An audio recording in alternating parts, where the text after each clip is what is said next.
जय श्री कृष्ण। यदा यदा हि धर्मस्य ग्लानिर्भवति भारत अभ्युत्थानमधर्मस्य तदात्मानं सृजाम्यहम्।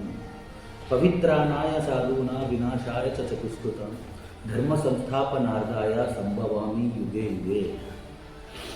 ధర్మం క్షీణిస్తున్నప్పుడు, ధర్మానికి హాని జరుగుతున్నప్పుడు, సాధువులకు చెడు జరుగుతున్నప్పుడు, అంటే మంచులకు చెడు జరుగుతున్నప్పుడు, ఇవన్నీ జరుగుతున్నప్పుడు ప్రతి యుగంలో నేను వస్తా, చెడును ఓడిస్తా, మంచిని గెలిపిస్తా అని శ్రీకృష్ణ భగవానుడు గీతలో అర్జునుడికి ఉపదేశించిన మాట.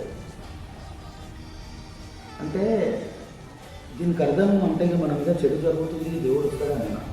ఈ కలికాలంలో జరిగిన యుగాలన్నింటిలో ఓకే, ఇది కలికాలం. కలి ఎక్కడుండు? కలిని ఎదిరించడానికే ఆ దేవుడు ఎలా రావాలి?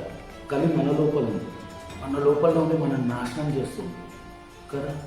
కోపం, క్రోధం, మోహం, లోభం, స్వార్థం ఇవన్నీతో మన లోపలనే ఉంది. ఆ కలిని నాశనం చేయాలంటే కలికి రావాలి. ఇప్పుడు ఏంటి? ఓ రెక్కల గుర్రంగా తెల్ల బట్టలు వేసుకొని ఒక కత్తి పట్టుకొని మళ్ళీ మహావిష్ణువు అవతారం తీసుకొని వచ్చిందా కాదుదమ్మా? ఆ లక్ష్యం లేదు. ఇవన్నీ పర్ఫెక్ట్ సొల్యూషన్ భగవద్గీత. మన పిల్లలకి ఇప్పటి నుంచి భగవద్గీత చెప్పడం నేర్పించండి, భగవద్గీత చదవడం నేర్పించండి, దాని అర్థాలు నేర్పించండి. మన నెక్స్ట్ జనరేషన్ ప్రతి ఒక్కరు ఒక కలికిలా మారాలి. ఆ కలికి అయి కలికాలన్నీ తరిమి కొడతారు.